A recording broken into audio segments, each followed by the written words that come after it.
Hello, I am Dr. Steve Johnson, and welcome to REBT Works, a podcast in which we discuss anything and everything having to do with REBT. Today, I want to look at a topic that I haven't done a podcast on, and that is helping clients increase hope about their life. Most clients who present for psychotherapy want hope. Hope to overcome unhelpful or very painful emotions, hope to overcome self-defeating behaviors, or hope to better deal with life's difficult situation. Today, let's discuss how REBT can help clients build hope. And I want to open this with a quote from Seligman that is really apropos to what we're talking about. It's a great quote. And the quote goes like this: "Pessimistic explanatory style consists of certain kinds of explanations for bad events. Personal, such as it's all my fault; permanent, such as it's always going to be like this; and pervasive, such as it's going to undermine every aspect of my life." Note that several elements are in Seligman's quote. One, a pessimistic style involves very particular types of explanations for bad events. Within REBT, those bad events we would call activating events, or even a better term, the critical activating event. And two, the three elements of the pessimistic style are personal, such as it's all my fault; permanent, such as it's always going to be like this; and pervasive, it's going to undermine every aspect of my life. Each of these elements of the pessimistic style, personal, permanent, and pervasive, are what REBT would call cognitions. And among cognitions, such as inferences and beliefs, these elements would be called inferences. Now remember that within REBT, inferences are considered to be interpretations of an event or situation. Seligman's pessimistic style, when viewed through the lens of REBT, as determined by three types of inferences about A, are interpretations about A: personal interpretations about the activating event, permanent interpretations, and pervasive interpretations about the activating event or critical activating event. Now, you may have noticed a common factor among all three types of interpretations comprising the pessimistic explanatory style of bad events, and that is overgeneralization. So let's look at that.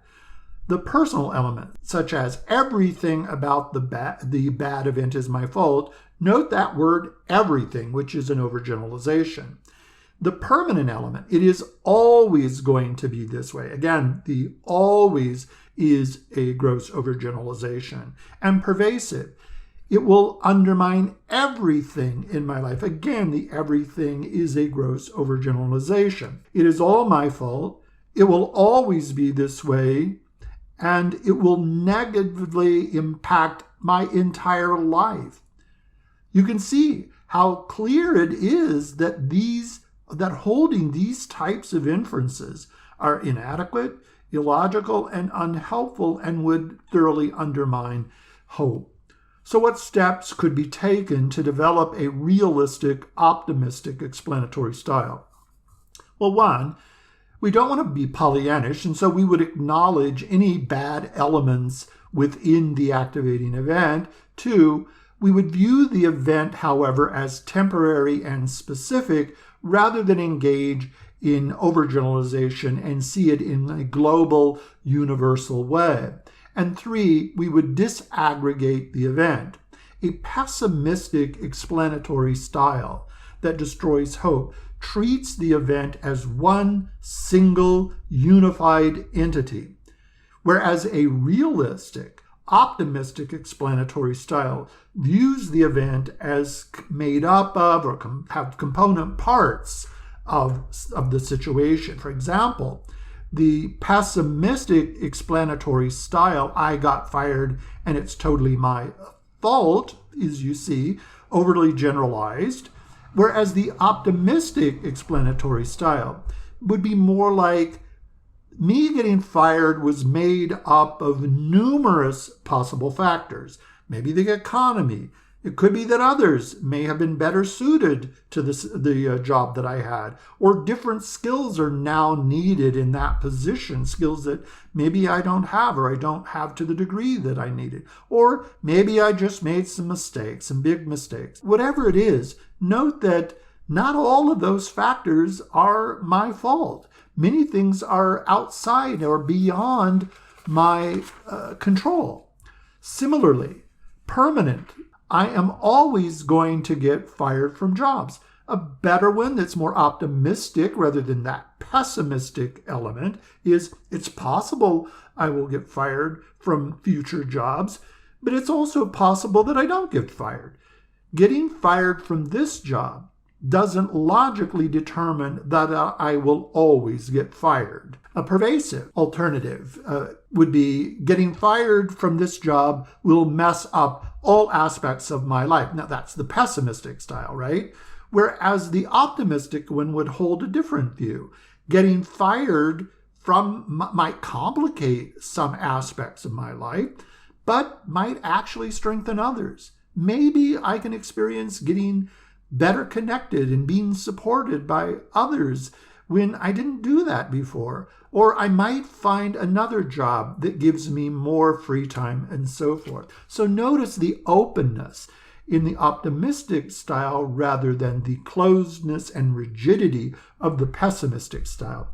So moving from a pessimistic explanatory style to a realistic optimistic style involves one, seeing the activating event as real, seeing the reality of it, seeing it as it is without engaging in overgeneralization of the negative aspects of that reality. And then two, seeing the different parts or aspects of the event and evaluating each in terms of the way they are challenging me in reaching my goals, or in some ways may actually help me attain my life goals. So hope is about having helpful and realistic inferences about events and situations in the now, not overgeneralized ones. Hope is also oriented toward the future. And realistic, optimistic explanatory styles are actually just the three elements of the pessimistic explanatory style, but turned 180 degrees. A realistic, optimistic, hopeful explanatory style can also be personal, but it's different than the one that was pessimistic.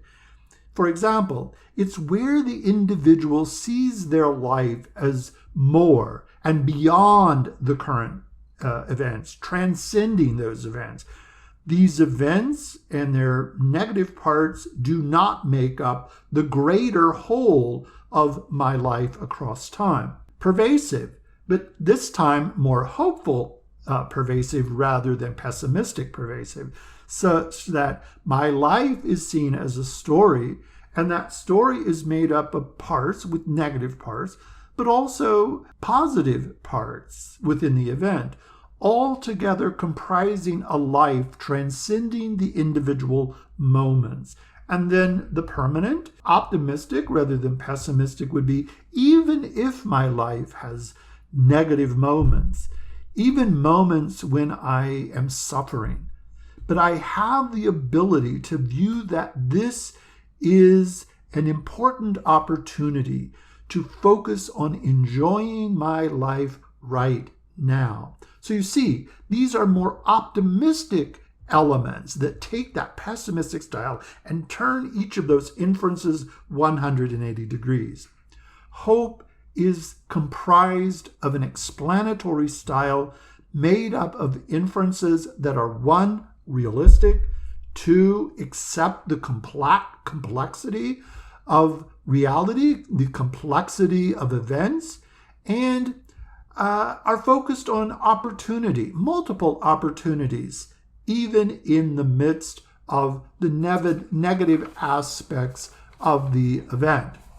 Often this hope is oriented to our values, which are just pervasive goals across time. For example, let's say I value social justice, helping my environment become more just for more people, or all people, really.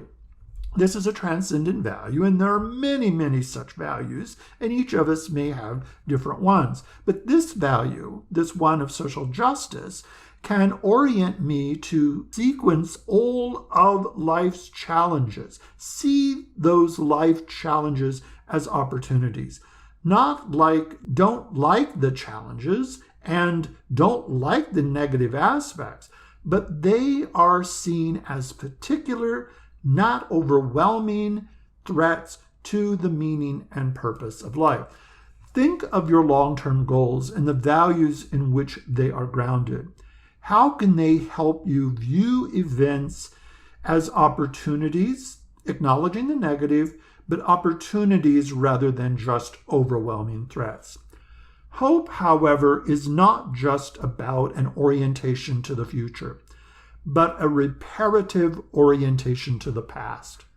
We can look at our past events that we once viewed and interpreted through the pessimistic, personal, permanent, and pervasive elements, but now view them in more realistic, hopeful, optimistic ways. In this way, the story of our life is not a story of overgeneralized and overwhelming threats to my meaning, purpose, and enjoyment of life, but rather a life made up of peaks and valleys that helped me learn how to form realistic interpretations of life events that create a story of thriving in the midst of life's challenges and negative events. Many REBT theorists, and I think I agree with them, they state that REBT is not just a collection of interventions, what I call a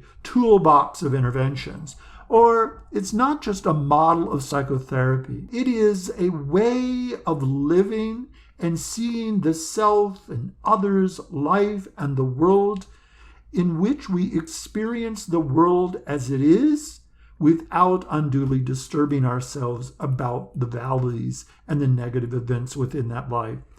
REBT helps us in many ways to develop hope by helping us form helpful inferences or interpretations that are realistic and optimistic and holding beliefs that are evaluative in nature, but are evaluations that help us attain our life goals. I hope you found this helpful and that this is just the beginning of deeper conversations about how we can help clients embrace hope, because having hope can help our clients when they're going through symptoms that may be there for a while, can help them become more resilient in the face of those life challenges. Again, thank you for listening, and I hope you have a great day. Bye-bye.